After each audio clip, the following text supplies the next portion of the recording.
우리 앞뒤장으로 인사 한번 나누시죠. 오늘도 제 곁에 앉아 주셔서 기쁩니다. 그렇게 인사 한번 하시죠. 오늘도 제 곁에 앉아 주셔서 기쁩니다. 속은 아닙니다. 뉴스를 요즘 자주 못 보게 되더라고요. 뭐 왜 그런지. 그런데 일기예보를 이렇게 보니까 이번 한 주간이 굉장히 덥다는 그런 일기예보를 들은 적이 있습니다. 또 한 주간 지내시기에 아마 힘들고 또 열대야도 생기고 또 에어컨에 의지하지 않으면 견디기가 무척이나 어려울 그런 한 주가 또 될지도 모르겠네요. 여러분 각자 건강도 잘 챙기시고 믿음에도 더 진정하시고 어떻게 하든지 승리하는 그런 복된 한 주를 보내시기를 주님의 이름으로 축복합니다. 이제 여름 성경학교 수련회가 계속 진행이 되고 있습니다.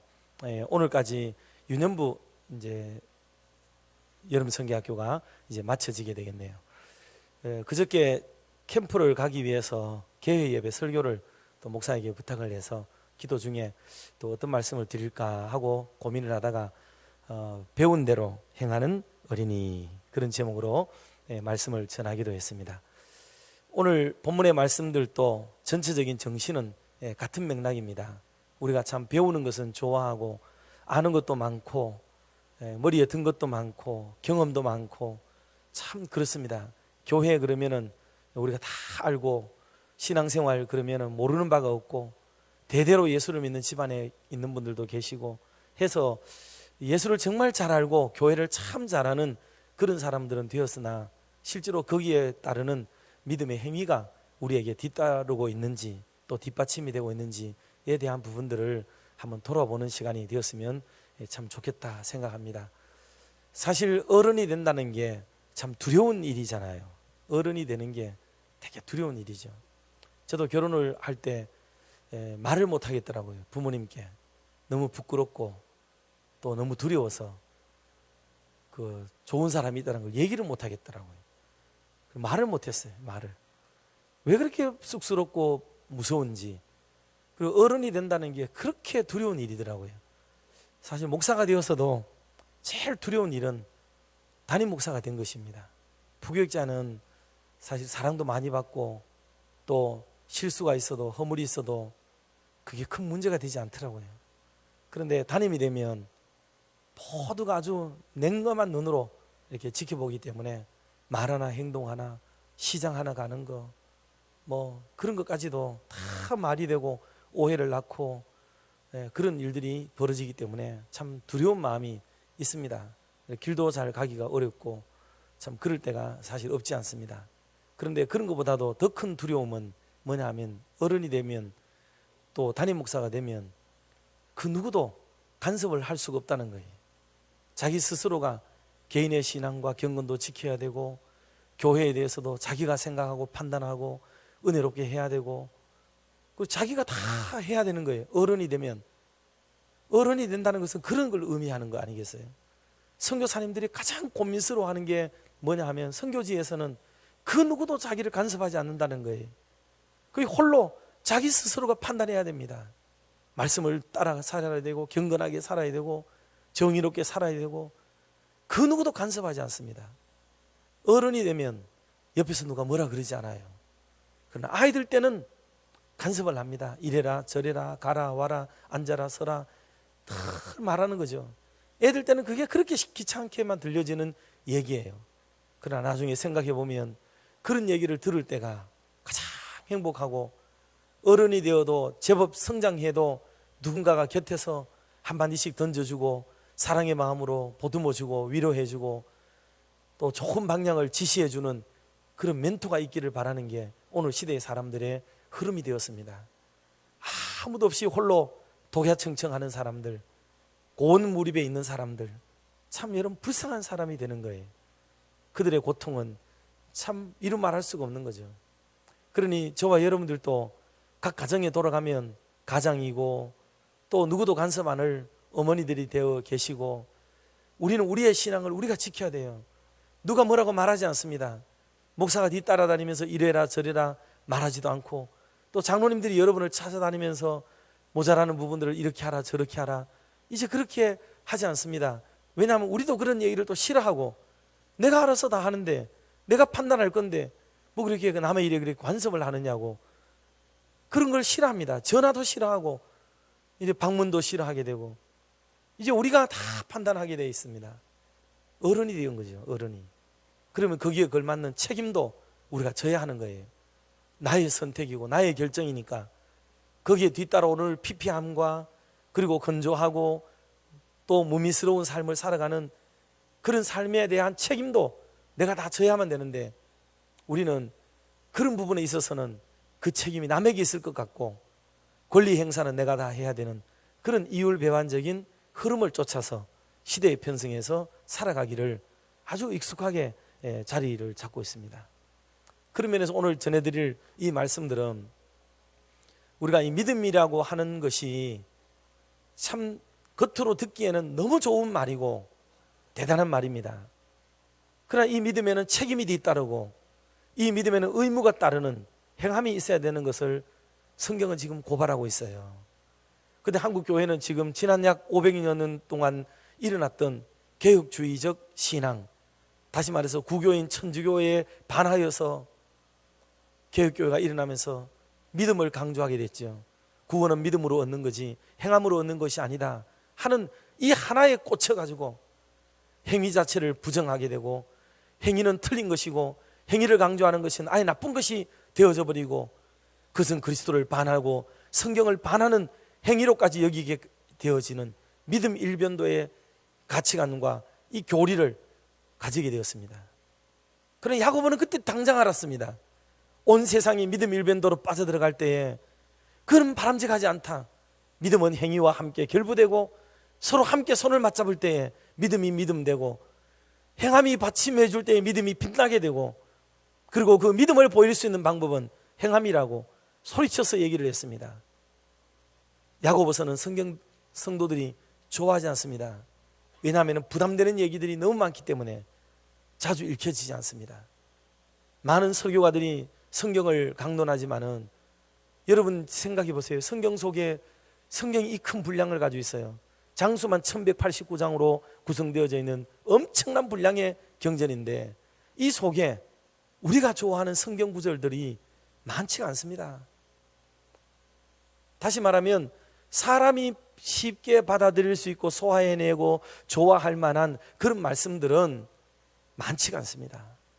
그럼에도 불구하고 수많은 설교자들과 성도들은 그 소수의 말씀들에만 꽂히고 그것만 좋아하고 그것만 사모하고 그것만 듣고 싶어하고 그것만이 내게 축복이고 은혜고 그것을 받아들이는 것이 기독교라고 여기는 이런 가치관으로 우리는 지금 일관되어지고 있습니다. 그 나머지 더 많은 부분, 엄청난 분량을 차지하고 있는 하나님의 뜻, 하나님이 원하시는 것, 하나님 우리에게 요구하시는 것, 하나님 우리에게 맡기신 사명들, 지켜야 될 규례들, 이런 것에는 우리는 관심을 기울이지 않습니다. 오직 내게 좋아하고 내가 듣고 싶어하는 소리에만 귀를 기울이는, 그래서 우리 같은 목사들도 민감하게 성도들의 요구가 뭔지를 잘 알고 거기에 대해서만 출중하게 설교를 하고 재미나게 설교하고 우리의 기분을 즐겁게 하는 예배를 드리려고만 노력을 기울이고, 더 이상은 교회가 신전이 되어지지 아니하고 사람의 회집 장소로 바뀌어져 버리게 되어지는 그런 일들이 된 것이 지금 기독교의 현세의 모습이라고 밖에 볼 수가 없는 거예요. 안타까운 일입니다.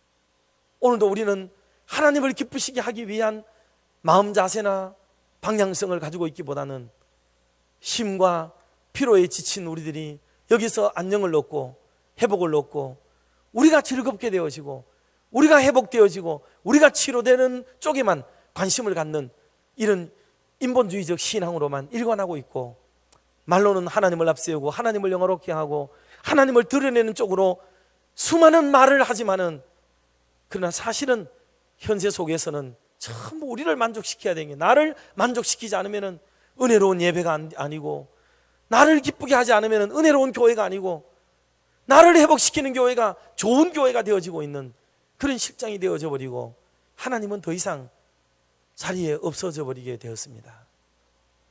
이것이 여러분들에게는 수긍이 되지 않는가요? 이게 들려지고 보여지지 않는가요? 참 안타까운 일입니다. 그래서 믿음을 얘기하고 있지만은 이 믿음이라는 것도 반드시 행함이 뒤따르는 건강하고 좋은 온전한 믿음을 이야기하는 것이 성경이었는데, 지금 우리는 반쪽의 믿음만을 가지고 신앙생활을 하려고 하고, 행함이라고 하는 큰 부담들, 이것은 전부 떨쳐버리려고 하는 반쪽 신앙을 가지고 있는 이 형세가 지금 되어져 가고 있다는 거예요. 그러니 이제 이런 데서부터 출발되어지는 기독교는 사상인데, 이 신앙은 사상 아닙니까? 그리고 이런 사상 자체가 편협하고 한쪽에 치우친 일변도의 사상을 가지게 되니까 거기에 뒤따라 나오는 언어와 행실과 삶이라는 것은 불을 보듯이 뻔한 반쪽의 삶으로 이제 가게 되어지는 거죠. 그리고 기독교는 지금 뭔가 안 맞는 거예요. 삿대이 맞지 않습니다. 그런 모습을 우리가 고발당하고 있는 것이 야고보서가 말씀하고자 하는 내용들이에요. 그래서 제가 우리 주일 학생들에게도 부탁을 드린 것은 배운 것, 연합성경학교를 통해서 배우려고도 가고 다 익히는 것, 사실 아이들도 다 알아요. 예배를 어떻게 드리면 잘 드리는지, 하나님의 말씀을 들을 때는 어떻게 해야 되는지 그 아이들 수준에서는 다 알아요. 그러나 행동하라는 겁니다. 행동을 삶으로 움직이지를 않는 거예요.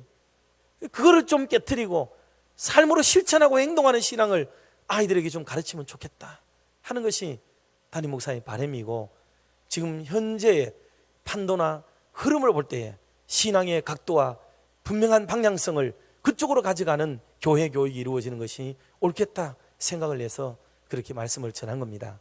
여기도 부장님들도 계시고 또 선생님들도 많이 계시기 때문에 이런 말씀들이 선포되면 이걸 여러분이 잘 기억을 해서 교회 교육의 방향성을 그쪽으로 설정을 하도록 노력을 기울여야 돼요. 부교육자들도 여기 많이 있지만은 듣고, 그렇게 해서 온 교회가 그 시대에 주신 하나님의 말씀들이 비록 저쪽에 주일학교 안에서 애들에게는 들려지지 않는 말씀일지라도 이것이 또 다른 스피커들을 통해서 그쪽으로 들려질 수 있도록 만들어가는 것이 대단히 중요한 교회 교육의 한 원리라고 볼 수가 있겠습니다. 자, 그런 면에서 오늘 우리들은 믿음을 강조하고 사실은 믿음만을 강조하는 흐름으로 지금 가고 있다 하는 데 대해서 야고보서가 정면으로 승부를 걸었습니다. 14절 말씀을, 오늘 성경을 여러 군 좀 읽을 텐데 14절 말씀을 우리 같이 한번 합독하겠습니다. 내 형제들아, 만일 사람이 믿음이 있노라 하고 행함이 없으면 무슨 유익이 있으리요? 그 믿음이 능히 자기를 구원하겠느냐 물었습니다. 그 믿음은 너무나도 좋은 믿음을 가지고 있는 게 분명한 것 같은데, 그 믿음이 행함이 없는 믿음인데 그 믿음을 가지고 있다면 그 믿음이 진짜로 우리를 구원하겠느냐 서리법으로 물었습니다. 지금 성경은 그 믿음 가지고는 안 된다는 얘기를 하고 싶은 거죠. 우리가 가지고 있고 그 믿음이면 충분하다고 생각했던 믿음 하나만 있으면 끝장이라고 생각했던 그 믿음 점검해 보라는 거죠. 그 믿음 가지고 안 된다. 속지 마라. 틀린 거다. 즉 그 얘기를 야고보서가 지금 전개해 가려고 하는 거예요. 그 말씀을 우리가 기억을 해야만 됩니다. 그래서 행함이 없는 믿음은 좋은 믿음처럼 보이고 뽀샤시한 믿음처럼 보이지만 그 믿음은 위력이 없고 역할과 기능을 할 수 없는 믿음에 불과하다. 그 얘기를 17절과 20절에는 뭐라고 말씀했느냐면, 행함이 없는 믿음은 그 자체가 뭐라고요? 죽은 거예요. 그 자체가 죽은 믿음, 죽어 있는 거라는 거예요. 믿음을 가지고는 있어요. 그런데 그 믿음이 죽은 믿음이라는 거죠. 죽은 믿음. 죽어 있으면 끝장 아닙니까? 그리고 20절에는 그 믿음이 헛것이라고 했어요. 헛것. 노력을 경주하고 애를 쓰고 거기다 담아보고 막 경주해보고 하지만 얼마나 안타까웠던지, 허탄한 사람아, 그게 헛것인 줄 모르느냐. 야고보는 막 너무 안타까워가지고 절규하듯이 그렇게 표현을 쓰고 있는 겁니다. 왜냐하면 그 시대의 대부분의 사람들이 믿음 하고 있지만은 가만히 들여다보니까 그 믿음은 거짓 믿음이요, 헛된 믿음이요, 소용없는 믿음이라는 거예요. 그 믿음만 가지고 안 되는 거예요. 근데 오늘 우리들도 지금 그 믿음 붙들고 있다면 여러분, 그 속지 마세요. 그 죽은 믿음이에요. 행함이 없는 그 믿음, 대단하다고 생각하지만 그 믿음은 가짜입니다. 가짜. 그거 붙들면 안 돼요. 그걸 야고보서가 얘기해 주고 있어요.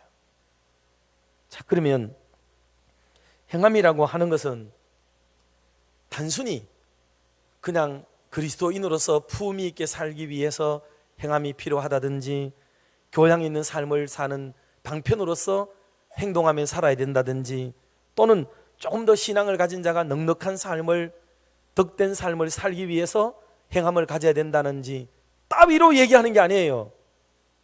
우리가 행동해야 되는 이유가 그냥 교양을 위해서, 단순한 수양을 위해서, 조금 더 덕스러운 삶을 위해서, 보다 더 은혜로운 삶을 위해서 행동하고 살아야 되는 게 아니고, 그런 정도의 차원에 머무는 게 아니고, 이 행함이 구원과 직결되어 있다는 걸 얘기하고 싶은 거예요. 여기서 교리적 충돌이 일어나서 여러분이 조금 고민스러워할 부분이 있겠지만, 계속 말씀을 전개해서 듣다가 보면 여러분께서 이해가 되시리라고 생각을 합니다. 자, 그래서 영혼 없는 몸이 죽은 것 같이 행함이 없는 믿음은 그 믿음이 죽은 것이라고 얘기를 하고 있는 것입니다. 여러분, 영혼 없는 몸, 사람은 영과 육으로 됐잖아요. 그런데 영과 육으로 됐는데 그 사람의 몸에서 영혼이 떠나가 버리면 시체가 되는 거잖아요. 그게 영혼 없는 몸이라는 말은 시체라는 뜻이에요. 빳빳하게 부드러운 부분이 하나도 없이 견고하게 굳어져 있고, 기식을 할 수가 없고 요동을 못하고 부드러움이 잃어버린 강직된 모습으로 누워있는, 그리고 점차 썩어가고 있는 그 시신, 그거를 비유한 거예요. 그런데 우리가 생각하는 것과는 반대로 비유를, 대입을 하기를, 몸을 뭐라고 비유를 하느냐면 영혼에다가 비유했습니다. 미안합니다. 믿음에다가 비유했습니다. 믿음을 몸에다가 비유하고 영혼을 어디다가 비유하느냐면 행함으로 비유했습니다. 그래서 마치 영혼이 몸에서 떠나가는 것처럼 행함이 떠나가 버리면은 그 믿음은 시신이 되어져 버리는 것이다 하는 것을 26절 말씀에서 하고 있는 거예요. 근데 우리는 이런 말씀들을 주목해서 들어보지를 못해요. 아까 처음에 말씀드렸듯이 우리는 그저 예수님을 믿으면 막 축복이 되고 성공이 되고 잘 됩니다, 할렐루야, 이런 메시지에만 익숙해져 있습니다. 그래서 기독교의 진짜 정체성, 정말 예수 믿는 사람이 살아야 되는 삶의 방식을 이건 부담이 되어서 강단에서도 선포하기가 힘들고, 그 성도의 마음을 더 차갑게 만들고 이게 냉하게 만들지, 막 으쌰으쌰하게 만들지를 못하거든요. 그러다 보니까 이런 메시지들을 잘 전하지를 않습니다. 그래서 저는 개인적으로는 더 걱정이 되고요. 저 역시 그냥 도중에 예수를 믿었던 사람이라면, 중간에 그냥 하나님을 만나고 예수 믿었던 사람이라면 저 역시도 그냥 그렇게 했을 것 같아요. 그런데 일단 저희 집안도 대대로 예수를 믿는 집안이고, 뭐 저희 자녀들까지 하면 6대를 지금 내리 예수를 믿는 집안이에요.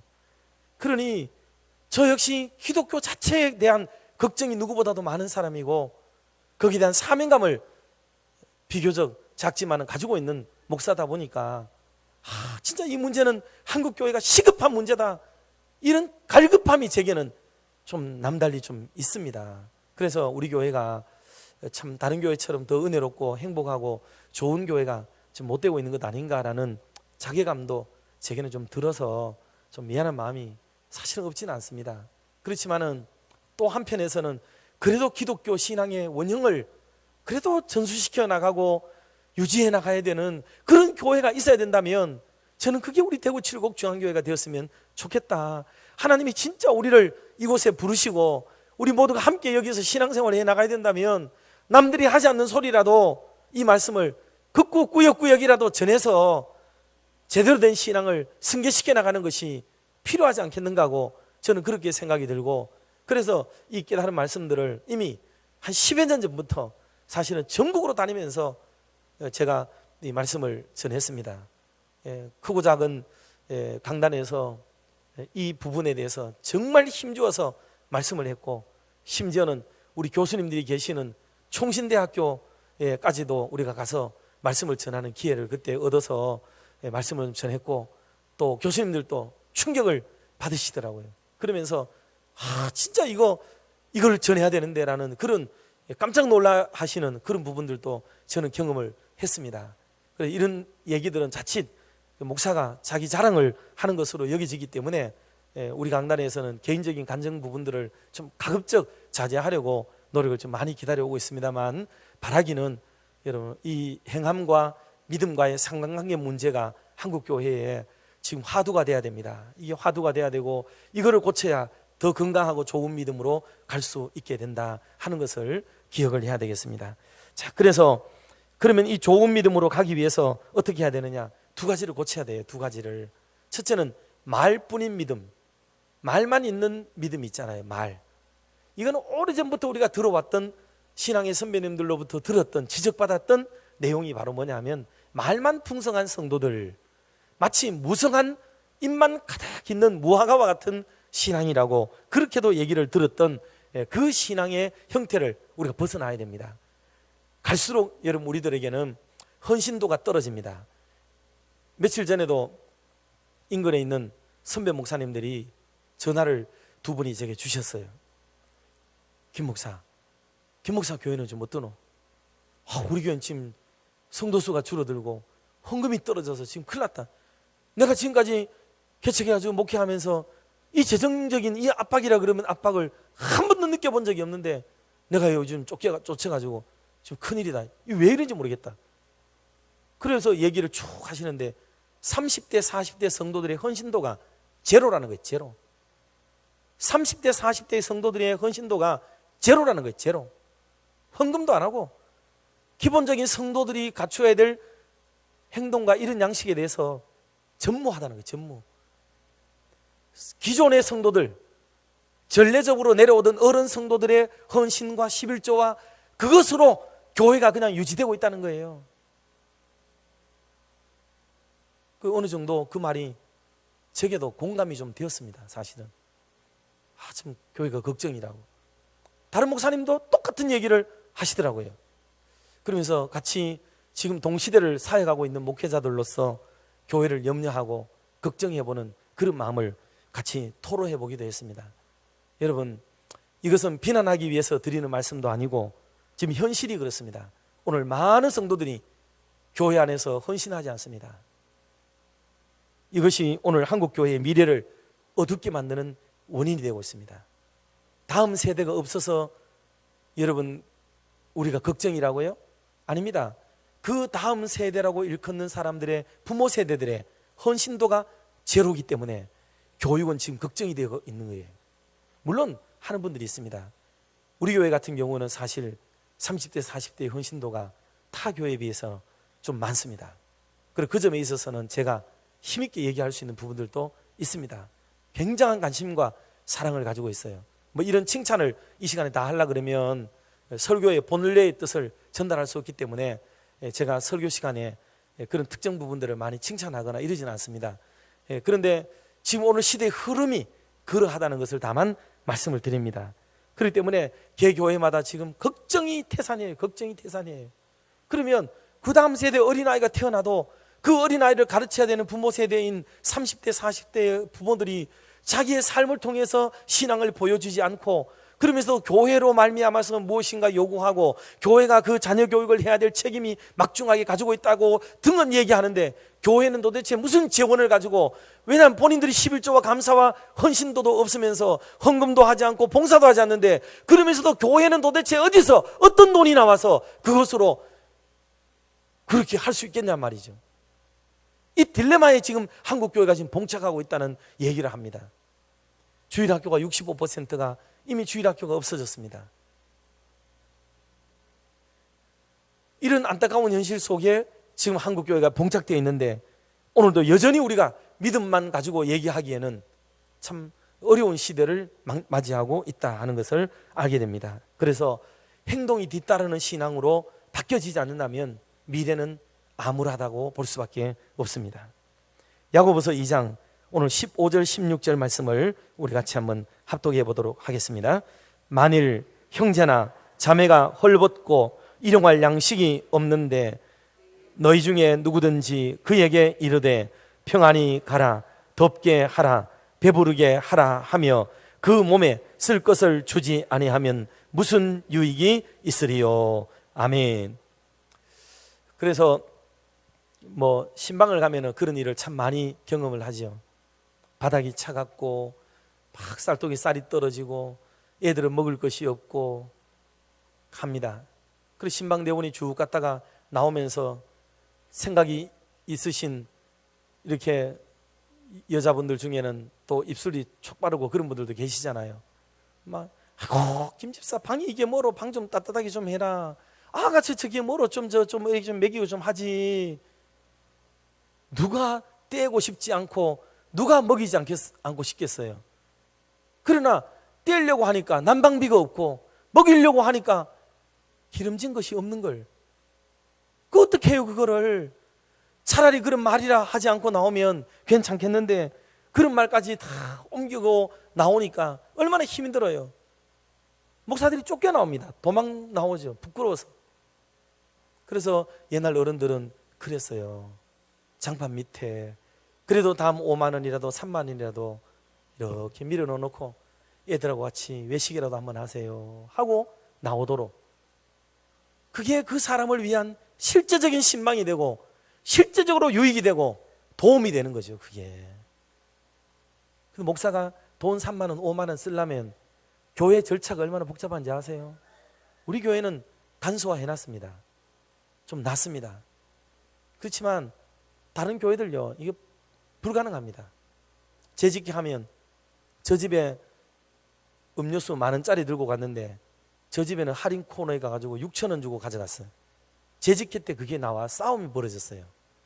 왜 저 집에는 10,000원짜리 들고 가고 왜 이 집에는 6,000원짜리 들고 가느냐. 실제로 있었던 일입니다.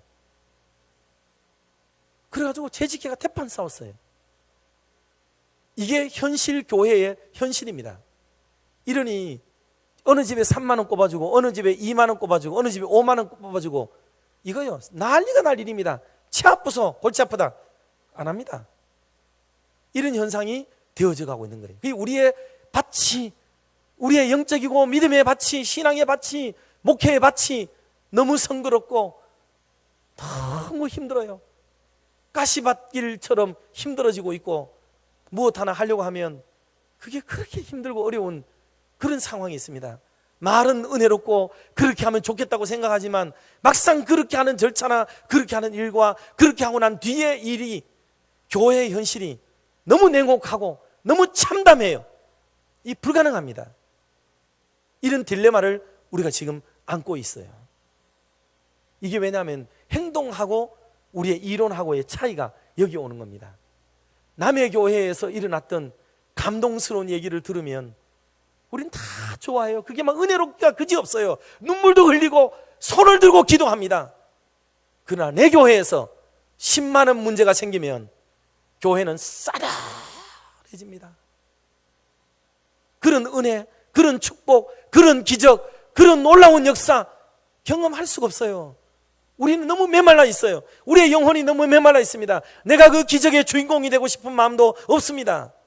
그거 안 되는 거예요. 나로 인해서 그 놀라운 은혜가 흘러넘치기를 바라는 이런 마음들이 우리 속에 생성되질 않습니다. 너무 차가운 기운이 흘러넘치는 거예요. 헌신도가 참 있었습니다. 옛날에는. 그래서 어느 기관에서 OHP 같은 거 하나 살라 그래도 한 120만 원 돈이 있어야 된다 그러면은 주일학교 선생님들이 5만 원씩 3만 원씩 모으고 해가지고 모은 돈이 50만 원밖에 안 돼요. 60만 원밖에 안 돼요. 막 그럼 가져오면은 그 목사와 장로들이 마음을 모아가지고 이거 주일학교 필요한 건데 보태가지고라도 해줘야 되지 않겠습니까? 다른 데 좀 덜 하더라도 합시다 해가지고 120만 원 채워가지고 해주기도 하고 하나님의 교회 일들이 그런 은혜로서 일어나기도 했습니다. 물론 어떤 분들은 혼자서 감당하는 분들도 간혹 있기는 했습니다만은 그런 경우는 특별한 재원이 있을 경우에나 또 특별한 개인적인 은사나 감정이 있을 때 가능했지만은 교회는 십시일반 마음을 모았습니다. 뜻을 모으고 그러니까 갓 주일학교에 이제 졸업하고 중고등부 되는 보조교사들도 오면은요, 거기다 돈을 얹으려고 3,000원, 5,000원 꾸깃꾸깃 됐던 자기 용돈 같은 거를 뒤집어 넣어가지고 거기서 못해가지고 하나님의 일을 하고자 하는 이 열심으로 그런 마음으로 했습니다. 그러나 지금은 그렇지 않습니다. 교회가 내놔라는 거예요. 교회가 100%왜 교회가 이걸 안 하느냐고 얘기를 하고 있습니다. 여러분, 이게 시대가 많이 달라졌어요. 그러니까 은혜롭게 하거나 덕스럽게 하거나 믿음으로 하거나 이런 신앙의 행위들보다는 이론으로, 지성으로, 논리로 하게 되고 과학적 사고, 합리적 사고로 이렇게 모든 교회의 일들이 지금 풀어져 가는 시즌을 지금 맞이하고 있습니다. 이 교회가 위기를 맞고 있는 거예요. 교회가 위기를. 교회는 기도해야 되거든요. 우리에게 뭐가 필요하다 그러면 그걸 놓고 적어도 주일학교에서 담당 교육자와 부장님과 선생님들이 같이 엎드려서 이걸 놓고 기도하고 이걸 어떻게 하면 좋겠는가 막 눈물로 엎드려도 보고, 그런 신앙적 훈련과 갈등 속에 빚어지는 열매와 결과로 무엇이 이루어지면 참 좋겠는데, 지금은 모두 도깨비 방망이를 들고 금 나와라 뚝딱 하는 형태로 지금 가버리고 있는 이런 형태가 되고 있습니다. 여러분, 이게 믿음이라는 것과 행함과의 괴리감 속에서 돌출되는 그런 일들이라고 저는 보고 있습니다. 자, 그래서 말이 많습니다. 교회는 말이 정말 많아요. 그래서 이 말을, 신앙이라고 하는 것은 익어갈수록 말이 줄어들죠. 어른이 된다는 것은요, 말이 많아지는 게 아닙니다. 사실은 말이 줄어들죠. 왜? 한마디 한마디의 말이 중요하다는 걸 알고 책임을 져야 되고, 그리고 그 말이 파장을 일으킬 수 있다는 두려움이 생기게 되거든요. 그래서 사람이 무게 있는 삶을 살게 되기 때문에 말이 줄어들어요, 점점. 그런데 말이 너무 많아지게 되면 막 힘들어집니다. 물론 스트레스를 풀기 위해서나 교제를 위해서나 그런 정도의 대화는 그게 나쁜 건 아닙니다. 그건 필요한 일이죠. 그래서 해야 됩니다. 그러나 교회가 공적으로 무엇을 진행하거나 할 때는 말보다는 먼저 기도하고 먼저 엎드리고 하나님의 뜻을 구하고, 그렇게 해서 충분히 그리고 진중하게 앞뒤를 살피고 아래 위를 살피고, 그래서 일의 전후를 잘 살피고, 그렇게 해서 하나하나를 해나가는 그 겸손과 진중한 마음이 우리 속에 작동이 돼야 됩니다. 이런 것들 속에 교회가 성숙해지고 배웠던 것들이 실효성을 가지게 되고 실천하게 되는 쪽으로 흘러가게 되는 것이 바로 그겁니다. 이게 거기서 능력이 나타나게 된다고 성경은 말합니다. 야고보서 2장 18절 말씀을 우리 같이 한번 합독해 볼까요? 같이 봅니다. 어떤 사람은 말하기를 너는 믿음이 있고 나는 행함이 있으니 행함이 없는 내 믿음을 내게 보이라. 나는 행함으로 내 믿음을 내게 보이리라 하니라. 아멘. 그래서 행함이 있는 사람하고 믿음 있는 사람이 붙었어요. 지금 붙었는데, 믿음 있는 사람은 항상 믿음이 좋은 거예요. 믿음이 좋은 사람이죠. 그런데 행함을 늘 하던 필드에 있는 사람이 이 사람에게 말을 했어요. 네 믿음 좋은데 그 믿음을 내게 한번 보여봐. 믿음을 보여보라는 거예요. 근데 이분은 믿음은 있어요. 엄청난 믿음을 가지고 있습니다. 강력한 영적 파워를 가지고 있겠지요. 그런데 믿음을 보일 방도가 없어요. 왜? 실천을 안 하기 때문에. 행함이 없으면 이 믿음은 보여줄 방법이 없는 거예요. 믿음은 있는데 보여줄 방법이 없는 거죠. 여러분, 이런 말 들어보셨죠? 어떤 분들이 주일학교 교사를 이렇게 열심히 해요. 참 그 이 선생 그 신앙 좋더라. 참 찬양대를 한 10년 20년 꾸준히 하는 사람 보고 큰 결석 없이 하는 사람 보면은 참 믿음 좋다. 우리는 그 행함을 보고 뭐를 말하냐면 그의 믿음을 칭찬해요. 이 교회가 지금까지 그렇게 해왔습니다. 그게 믿음이 곧 행함이었는지를 우리는 나중에서야 알게 됐어요. 그래서 지혜로운 사람들의 칭찬은 그랬습니다. 없는 중에도 저렇게 헌금을 하는 거 보니까 참 저분이 믿음이 참 귀한 믿음을 가지고 계시다. 많은 사람이 모여가지고 어떤 사람은 험담하는데 우리가 이러면 안 된다, 이러지 말자라고 가로막는 그 사람을 볼 때 참 그 사람의 신앙이 참 귀하더라. 우리는 그 믿음을 그렇게 칭찬하면서 삽니다. 그러니 그의 믿음을 그렇게 보인 거예요. 그게 믿음이었죠. 그게 행함으로 보였어요. 그런데 행함을 하는 사람은 그렇게 믿음을 칭찬받는데, 믿음을 가지고만 있었던 사람은 도대체 저 사람이 뭔 믿음을 가지고 있는지를 몰라요. 그래서 그들에게 하는 말이 있습니다. 저 사람은 말뿌이라고. 저 사람 말뿌이라고. 말만 저래 번지르르하지 맨날 일도 남이 다 해놓고 나면 뒤에 와가지고 혼자 있는 것처럼 생색 다 내고 뭐 그런 사람 있잖아요. 왜요? 예, 그 밑가시렵습니다. 그렇게. 예, 그러니까 혼자 있는 것처럼 나중에는 옷 차려입고 인사는 자기가 다 하고 뭐 이런 사람 있잖아요. 그건 미워져요. 미움이 갑니다. 그건 행동이 아니에요. 그거는 믿음이 큰 믿음이 있는 것처럼 보이지만 행함이 없는 믿음이 거기서 나타나는 거예요. 그래서 이 두 사람이 붙었어요. 믿음을 보여라. 나는 행함으로 보이겠다. 믿음은 보여줄 수 있는 거예요. 믿음이 눈에 보이지 않는다고요? 아닙니다. 성경을 자세히 보니까 믿음은 형체를 가지지 않는 거였는데 이 믿음을 보일 수 있다고 야고보서는 얘기를 하는 거예요. 여러분의 믿음을 보이세요. 아무리 대단한 믿음을 가지고 있던들 소용없어요. 그 믿음은 헛것이고 그 믿음은 죽은 것입니다. 그 믿음을 보여줄 수 있는 믿음이 일때에 그 믿음이 살아있는 믿음이요 제대로 된 믿음이라고 야고보서가 지금 말씀하고 있다 그 말이에요. 두 번째는 지식에 머무는 믿음이 있어요. 지식에 머무는 믿음이 있습니다. 이 믿음은 아는 거는 많아요. 그래서 신앙을 추구할 때에 막 배우려고 하고 알려고 하고 막 그러는 추구는 있습니다. 그런데 행동이 뒤따라 없어요. 그건 좋은 믿음이 아니에요. 그 죽음 지식이 되는 거예요. 그런 지식을 많이 알수록 여러분을 해야해요. 여러분을 해야하게 되고 여러분의 주변을 피곤하게 만들고 고통스럽게 만들어요. 옛날부터 이런 말이 있습니다.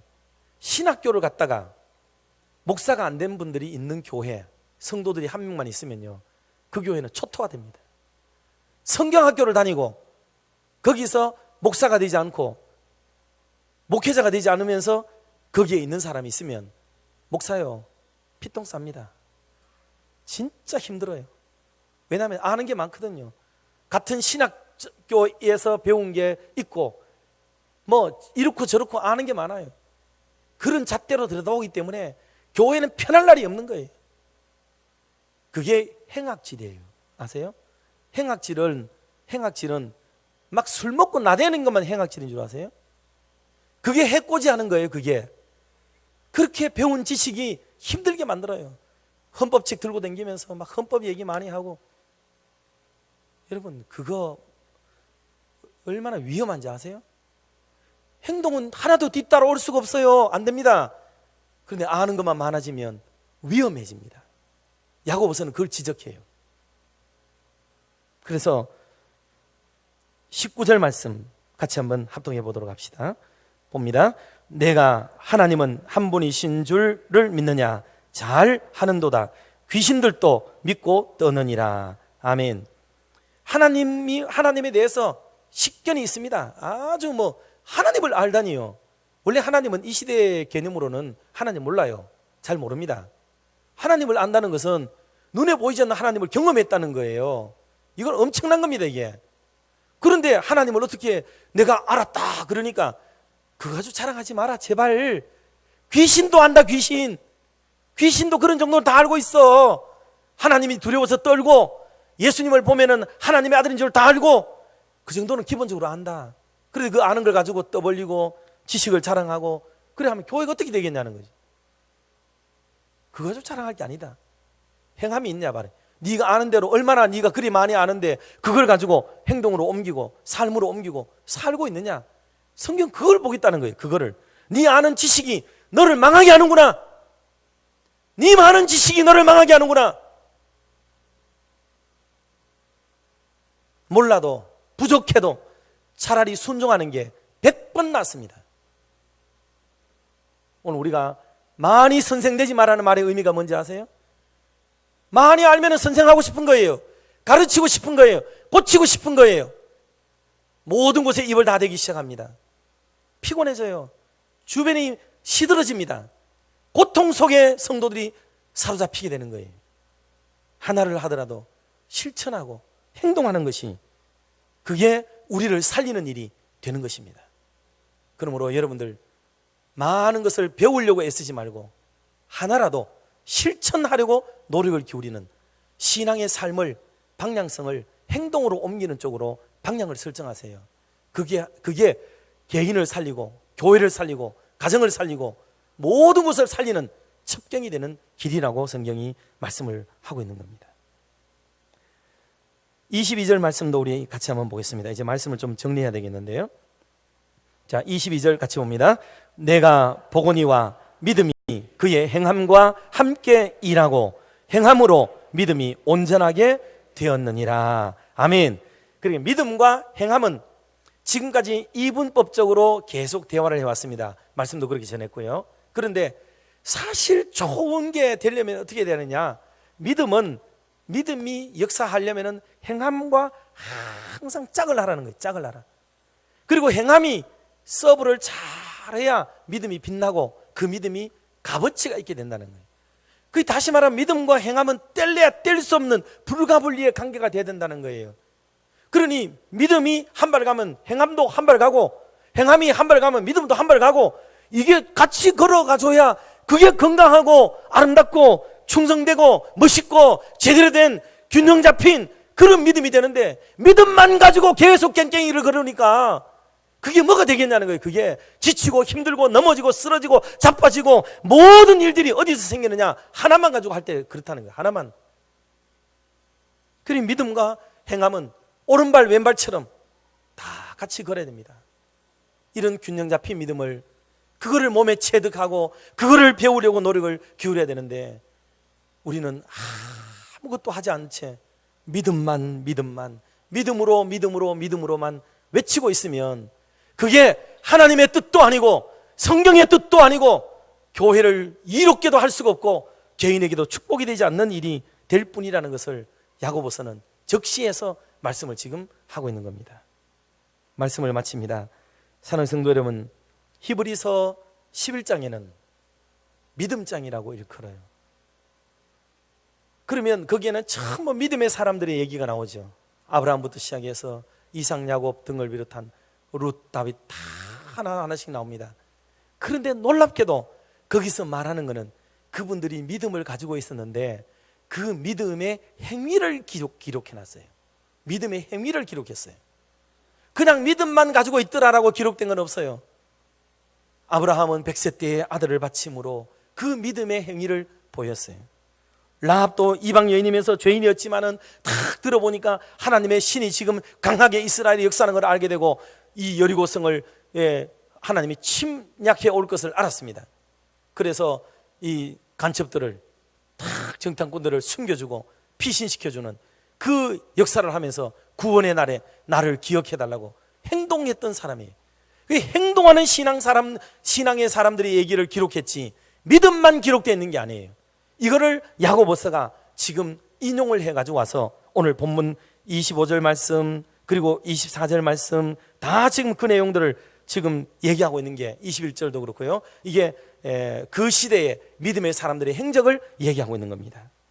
그러므로 사랑하는 성도 여러분, 영혼 없는 몸이 죽은 것 같이 행함이 없는 것은 죽은 것이다 그랬습니다. 내가 마가복음 9장 24절 말씀처럼 저와 여러분이 이제 기도해야 될 것은 주여 내가 믿나이다 나의 믿음 없는 것을 도와주소서 하고 기도하는 것처럼 오늘 저와 여러분의 믿음의 실상과 실체를 한번 들여다봅시다. 남들은 잘 몰라요.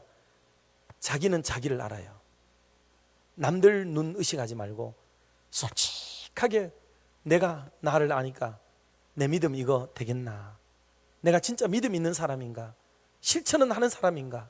한번 조용히 돌아보시고 진심으로 바라기는 저와 여러분 모두가 함께 있는 믿음만큼 행동하고 실천하며 살아가는 저와 여러분의 남은 생애가 되시기를 주의 이름으로 축복합니다. 기도하겠습니다. 하나님 아버지 감사합니다. 믿음은 크게 가지고 있다고 생각했는데 오늘 말씀을 들여다보니 우리의 행함이 많이 부실하고 부족했던 점이 있는 것 같습니다. 하나님 부끄럽습니다. 용서하여 주시고 우리에게 믿음 없음을 용서하여 주시고 우리에게 겨자씨 하나일 만한 믿음이라도 있으면 산을 옮긴다고 하셨습니다. 하나님 우리에게 큰 믿음도 주시고 그 믿음이 살아 생동하도록 활동하고 움직이는 야고보서의 말씀과 같이 하나님 믿음을 보이는 신앙을 가질 수 있도록 인도해 주시옵소서. 갈수록 믿음 일변도로 빠져가는 세상이 되어져 버리고 있습니다. 행함은 자취를 감춰가고 봉사가 멈춰지고 헌금이 멈춰지고 멈춰지고 수고가 멈춰지고 충성이 먼 나라의 이야기고 자꾸 되어지고 맙니다. 온갖 핑계, 많은 핑계 이유 때문에 하나님의 교회에 봉직자들은 사라져가고 있습니다. 이런 위기 때에 하나님 내 자신이 먼저 기치를 들고 일어나서 미력이지만은 부끄럽지만은 조심스럽지만은 한 걸음씩 가장 작은 하나 밑바닥의 일 하나라도 하나님이 행동하는 신앙으로 바뀌어져서 주님의 의를 이루고 영광을 드러내고 하나님의 교회를 은혜롭게 만들어가고 하나님 점점 수그러가는 기독교회 대한민국의 교계에 작은 미력이라도 일조할 수 있는 은혜가 있도록 축복하여 주시옵소서. 예수님의 이름으로 기도드리옵나이다. 아멘. 321장을 찬송하면서 준비하신 예물을 우리 하나님께 봉헌하겠습니다.